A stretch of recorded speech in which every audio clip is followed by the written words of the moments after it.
दोस्तों, आज दुनिया भर के सबसे मशहूर आर्कियोलॉजिस्ट और बड़े वैज्ञानिक कई प्राचीन और अमेजिंग खोजों को करने में लगे हुए हैं। इनके द्वारा की गई खोजों को आप कोई साधारण खोज नहीं कह सकते, क्योंकि ये खोज इतनी ज्यादा अमेजिंग होती है कि उनको देखने के बाद आप अपनी आंखों पर विश्वास तक नहीं करेंगे। इन खोजों के बारे में पता करने का सारा श्रेय केवल आर्कियोलॉजिस्ट और साइंटिस्ट को नहीं जाता, बल्कि इसका श्रेय पैलियोंटोलॉजिस्ट को भी जाता है।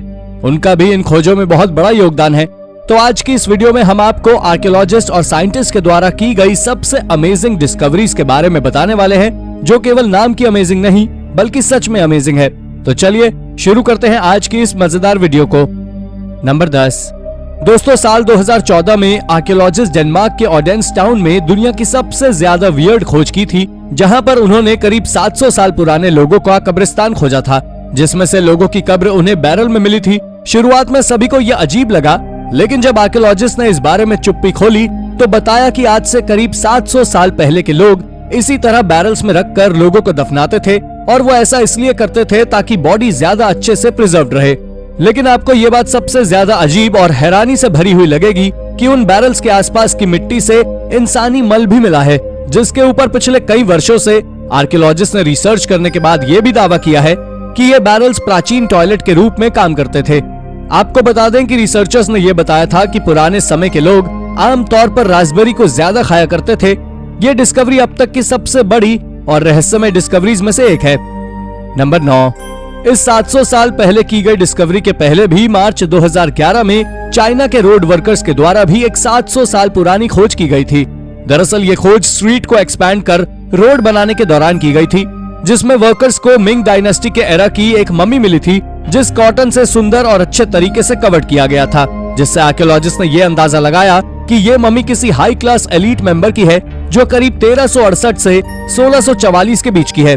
इसमें सबसे अजीब बात यह थी कि इस मम्मी की पूरी बॉडी अच्छी तरह से कवर्ड थी, लेकिन उसका चेहरा पूरी तरह खुला हुआ था और उसके चेहरे की आईब्रोज तक पूरी तरह ठीक हालत में थी।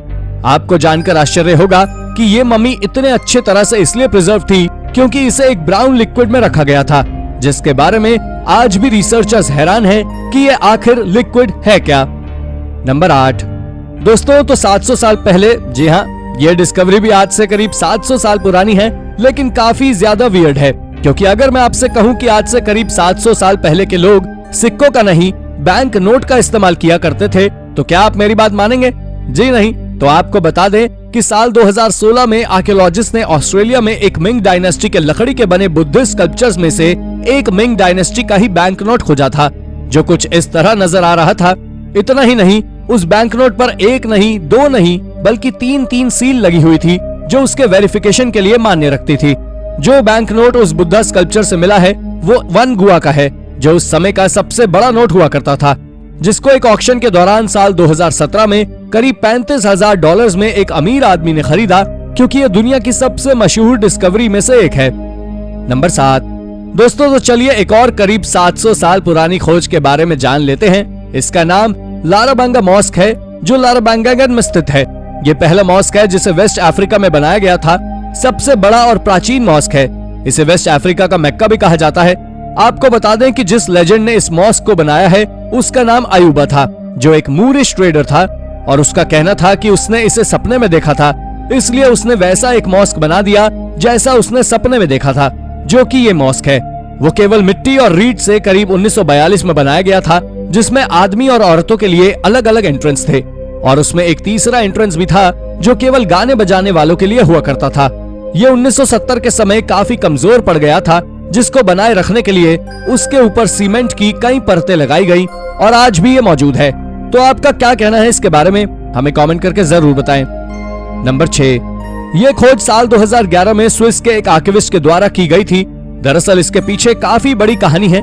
आपको बता दें, जब साल 2011 में एक आर्किविस्ट ने एक 16वीं शताब्दी के किताब की कवर को रिस्टोर करने का जिम्मा लिया, और जैसे ही उसने उस किताब को खोला, उसने जो देखा वो वाकई चौंक उठा, क्योंकि उसमें से एक करीब 600 साल पुराना ताश के पत्तों के जैसे खेले वाले खेल के पत्तों को खोजा।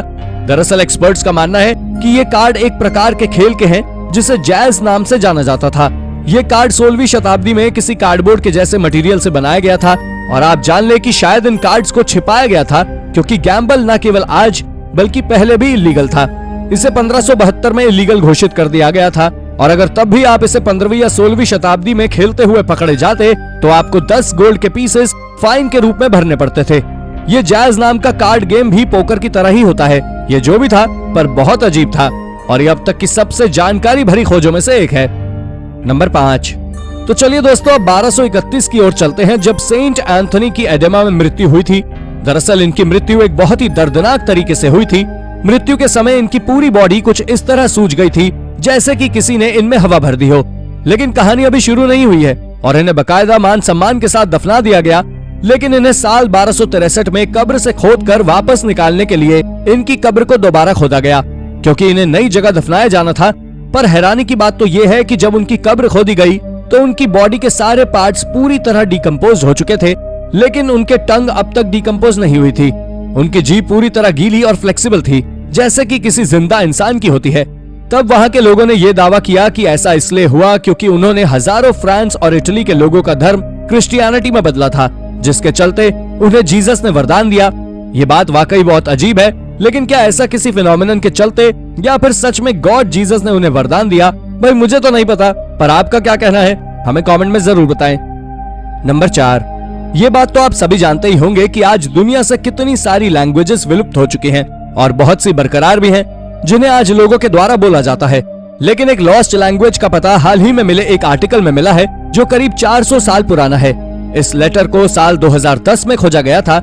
इस नोट को एक स्पेनिश ऑथर के द्वारा लिखा गया था और आपको जानकर आश्चर्य होगा कि लैंग्वेज एक्सपर्ट्स का इसके बारे में मानना है कि ये एक लेटर का ट्रांसलेशन है जो नॉर्दर्न पेरू के इंडिजिनियस पीपल के द्वारा बोली जाती थी और 14वीं शताब्दी में उसे एक स्पेनिश ऑथर के द्वारा ट्रांसलेशन कर लिख दिया गया था।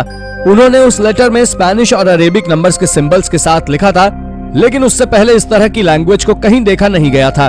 साउथ अफ्रीका के कुछ महान लैंग्वेज एक्सपर्ट्स का इस बारे में ये कहना है कि ये लैंग्वेज किसी अननोन लैंग्वेज के साथ क्वेशुआ लैंग्वेज को असेंबल कर लिखा गया, पर ये केवल दावे हैं, लेकिन इस लैंग्वेज के पीछे का रहस्य आज तक बरकरार है। नंबर 3। दोस्तों विलियम शेक्सपियर के बारे में तो आप सभी ने सुना होगा क्योंकि वो एक महान राइटर जो हैं, लेकिन इनके कुछ रिटन आर्टिकल्स को तभी बैन किया जा चुका था जब ये जिंदा थे। दरअसल विलियम शेक्सपियर ने सर थॉमस मूर की एक किताब में अपना 147 लाइन का योगदान दिया था जिसमें रायट्स के उस प्रोटेस्ट के बारे में बताया गया था जहां रायट्स ने फ्लेमिश के प्रेजेंस के खिलाफ प्रोटेस्ट किया था।